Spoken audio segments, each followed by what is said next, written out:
নমস্কার, আমি দেবজ্যোতি ওরফে রান্তু। আপনারা দেখছেন রান্তুর ছাদ বাগান। ভিডিওটি দেখে হয়তো আপনারা ভাবছেন যে এটা একটা রিপোর্টের ভিডিও। হ্যাঁ, রিপোর্ট ঠিকই, কিন্তু আজকের বিষয়বস্তু হচ্ছে আমার এই মিডিয়া মানে সয়েল মিক্স। এই যে সয়েল মিক্সটি আমি কি করে তৈরি করেছি, এটা সবথেকে বড় বিষয়। তার কারণ হচ্ছে আমার ইদানিং যে যত রকমের গাছ আমি নতুন করে বসাচ্ছি বা রিপোর্ট করছি, আমি কিন্তু এই মিডিয়াতেই বসাচ্ছি। এই মিডিয়াটি কী দিয়ে তৈরি? এই মিডিয়াটি তৈরি হচ্ছে সিন্ডার মানে ঘেঁষে, মাটি এবং কম্পোস্ট, সব হচ্ছে সমপরিমাণে নিয়ে নেওয়া। তার সঙ্গে হাড় গুঁড়ো, শিংকুচি আর বিভিন্ন উপাদান মিশিয়ে কিন্তু এই মাটিটি তৈরি করে রেখেছি আমি আজ থেকে 1 মাস আগে। এবার আসি এই মিডিয়াটি আমি কীভাবে তৈরি করেছি। যেহেতু বললাম আমি সিন্ডার মাটি মানে সাধারণ মাটি এবং হচ্ছে কম্পোস্ট সমপরিমাণে, আমি এখানে যে মাটিটি নিয়েছি, এই যে মাটিটি এখানে দেখানোর উদ্দেশ্য হচ্ছে, দেখুন আমার যে মাটিটি, এই মাটিটি হচ্ছে একদম সাধারণ বাগানের মাটি। এই বাগানের মাটির সঙ্গে আমি আজ থেকে 3 মাস আগে সুপার সিঙ্গেল ফসফেট এবং চুন মিশিয়ে রোদে শুকিয়ে নিয়ে আমি আমার জায়গাতে প্লাস্টিক দিয়ে ঢেকে রেখেছিলাম। সেই মাটির থেকেই কিন্তু আমি আমার যে ছাদ বাগানে যে সমস্ত গাছ বসাই বা রিপোর্ট করি, এই মাটি দিয়েই তৈরি করছি। তার মধ্যে আজকে যে মিডিয়াটা আমি তৈরি করেছি, সেই মিডিয়াতে রয়েছে কী কী। যদি আপনাদের হাতের সামনে খাতা কলম থাকে তবে খাতা কলম নিয়ে বসুন। আমি কি কি দিয়ে বসিয়েছি সেটা আপনাদেরকে বলছি এবং আপনারা পারলে ডায়েরিতে লিখে রাখুন। আমি এখানে সিন্ডার 1 বস্তা, এই যে মাটি, এই মাটি 1 বস্তা এবং কম্পোস্ট 1 বস্তা নিয়েছি।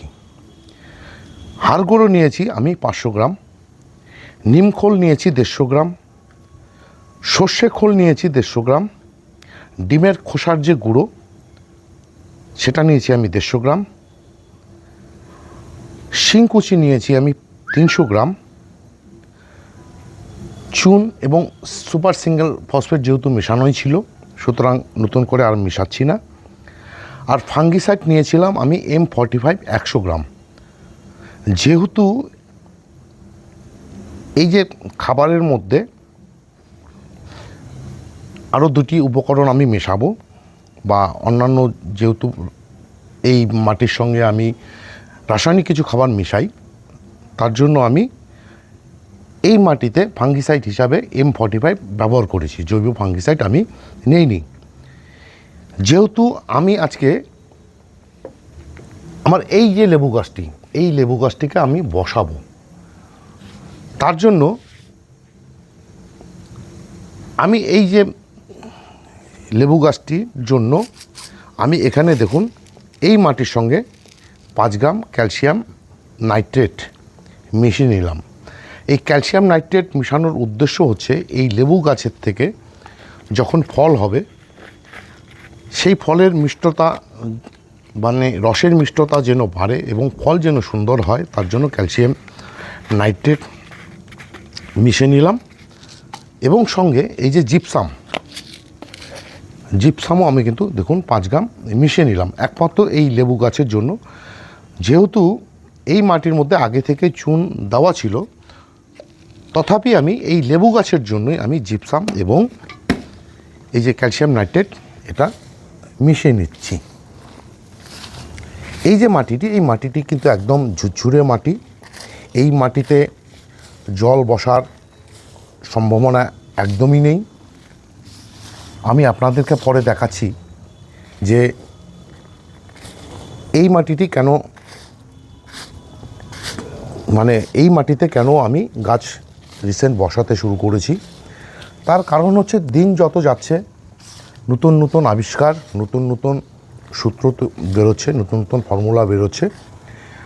আমরা এর আগে যতই মিডিয়াতে যে কোনো মিডিয়াতেই বসাই না কেন টবের মাটিতে জল বসার একটা প্রবণতা থাকে, কিন্তু এই যে মিডিয়া, এই মিডিয়াতে জল বসার কিন্তু কোনো প্রবণতা থাকবে না। এই যে দেখুন, আমি একটি মাটির টব নিয়েছি, এখানে আমার ড্রেনেজ সিস্টেম করা আছে। যদিও এই মাটিতে শুধু খোলামকুচি দিয়ে দিলেই হতো, তথাপি আমি অতিরিক্ত সাবধানতা অবলম্বন করার জন্যই কিন্তু আমি এই মাটিতে দিয়ে দিলাম এই যে ড্রেনেজ সিস্টেমের জন্য একটি সিন্ডারের লেয়ার এবং একটি বালির লেয়ার দিয়ে দিয়েছি। এবার আমি এই গাছটিকে কি করে বসাই সেটা আপনাদের সামনে আমি তুলে ধরছি। এই যে দেখুন, আমি এই যে গ্রো ব্যাগের মধ্যে গাছটি ছিল, যেহেতু গাছটির মধ্যে দেখুন গুটি ধরেছে এবং কিছু ফল আসতে মানে ফুল কিছু আসছে এবং গুটি ধরতে শুরু করেছে, তাই আমি এই গ্রো ব্যাগটিকে ব্লেড দিয়ে কেটে নিয়ে খুব সাবধানে গাছটিকে বার করলাম, যেন এই মাটি বা শিকড়ের মধ্যে কোনো চোট না পড়ে। এই যে আমি এতক্ষণ আপনাদেরকে ড্রেনেজ সিস্টেমটা দেখিয়েছি, এবার এই টবের মধ্যে কিছুটা মাটি দিয়ে দিলাম। দেখুন, মাটি দিয়ে ঠেসে ঠেসে দিলাম যেন কোনো এয়ার গ্যাপ না থাকে। এবার এই যে গাছটিকে একদম মিডিল বরাবর রেখে আমি টবে মাটি চাপিয়ে দিচ্ছি।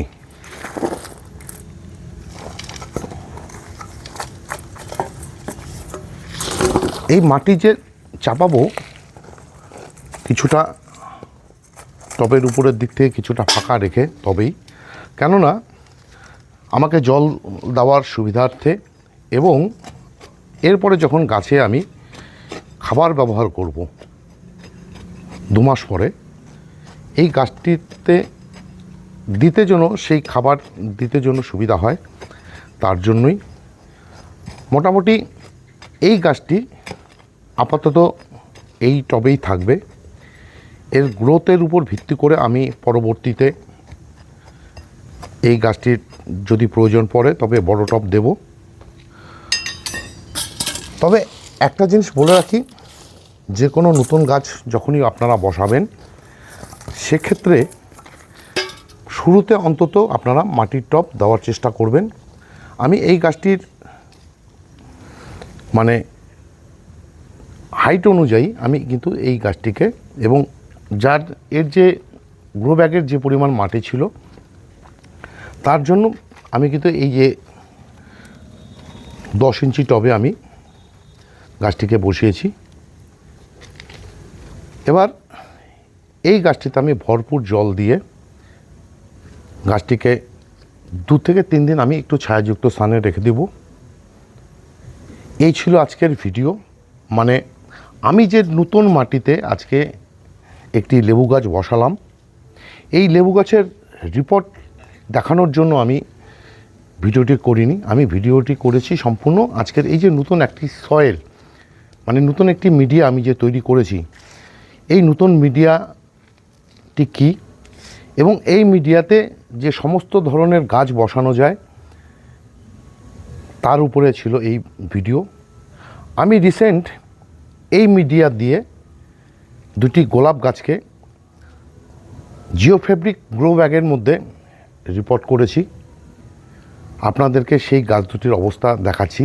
এবং এই মিডিয়াতে আমি বোগেনভিলিয়া গাছের একটি রিপোর্ট করেছি, মানে ডাল কাটিংয়ের থেকে যে চারা, সেই চারাকে রিপোর্ট করেছি এই মিডিয়াতে। এবং অ্যাডেনিয়াম, 2টি অ্যাডেনিয়ামকে বসিয়েছি কিন্তু আমি এই মিডিয়াতে। তাহলে চলুন দেখে নিই সেই গাছগুলোকে। এই যে গোলাপটি দেখুন, মিডিয়া কিন্তু সেম মিডিয়া।